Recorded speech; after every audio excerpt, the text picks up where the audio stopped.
Hello friends, आज की इस वीडियो में मैं मोटर के नेम प्लेट को एक्सप्लेन करने वाला हूँ। फील्ड में कई बार ऐसा होता है कि हमारी मोटर फेल हो जाती है और हमें उस मोटर को चेंज करना पड़ता है, और उसके लिए ज़रूरी है कि हमें नेम प्लेट से स्पेसिफिकेशन को समझना आना चाहिए। तो दोस्तों, यहाँ से शुरू करते हैं। यहाँ पे मैन्युफैक्चरर का नाम लिखा हुआ है, मतलब ये मोटर ABB की बनी हुई है। और भी कई सारे मैक्स की मोटरें आती हैं, जैसे ABB हो गया, वेग, भारत बिजली, CG जिसे क्राउटम ग्रिप्स कहते हैं, बॉनफिग्लियोली, किर्लोस्कर, सीमेंस।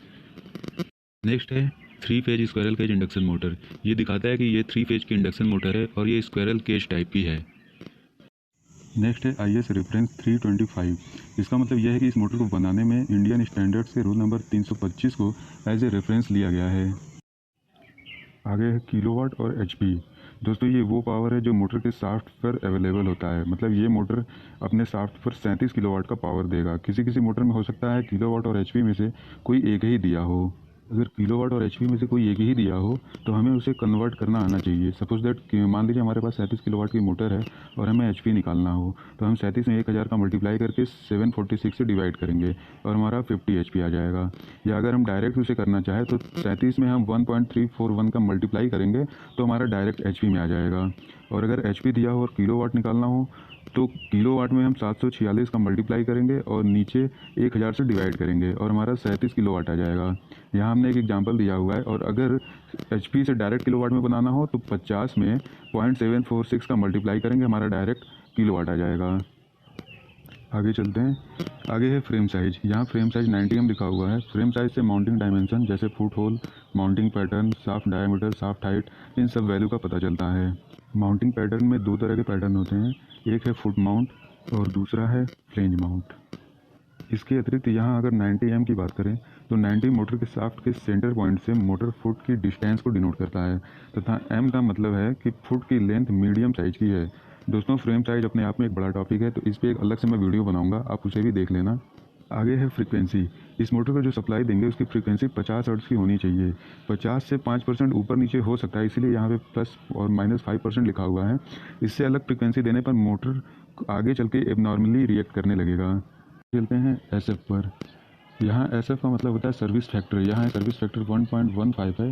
ये डिनोट करता है कि ज़रूरत पड़ने पर या ओवरलोड होने पर हमारी मोटर कितना एक्स्ट्रा हॉर्स पावर दे सकती है। जैसे यहाँ 50 HP की मोटर है और सर्विस फैक्टर 1.15 है।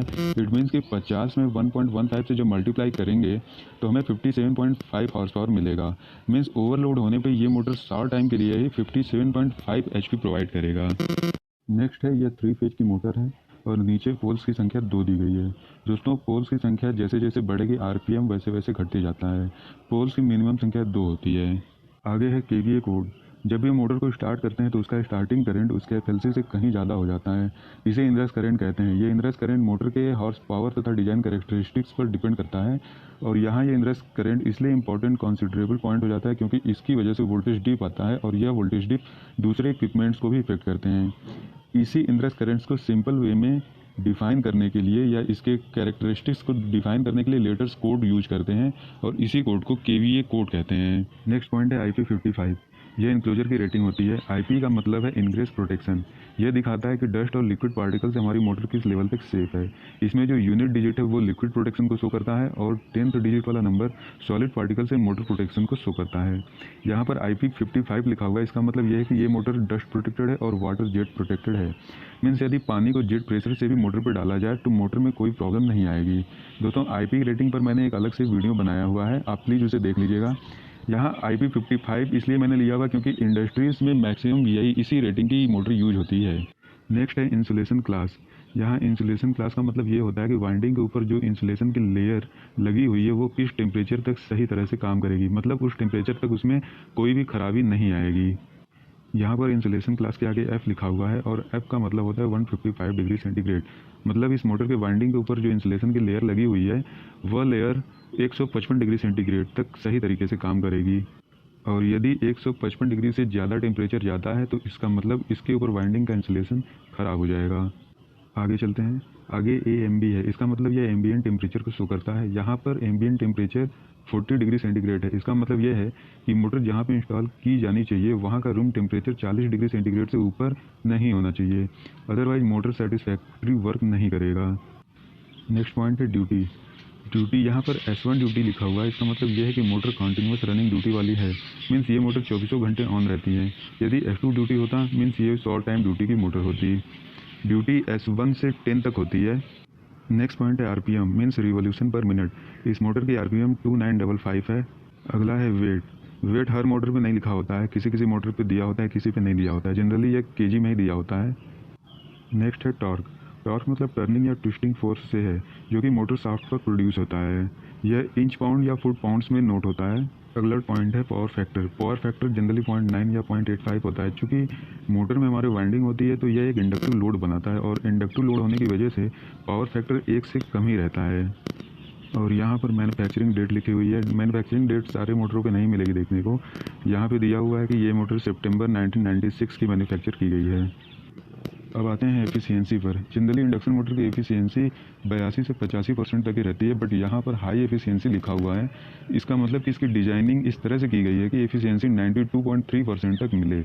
एफिशिएंसी का मतलब होता है आउटपुट अपॉन इनपुट। हमें 100% एफिशिएंसी कभी नहीं मिलती, क्योंकि कुछ लॉसेस हमेशा होता रहता है। आगे वोल्टेज लिखा हुआ है। हम जो 3 फेज सप्लाई देंगे उसकी वोल्टेज वैल्यू 353 से 460 वोल्टेज तक वैरी कर सकती है।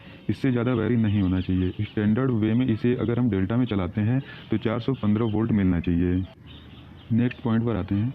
यहाँ ए का मतलब है करंट इन एम्पियर। इसकी जगह पे FLC पे लिखा होता है। FLC का मतलब होता है फुल लोड करंट।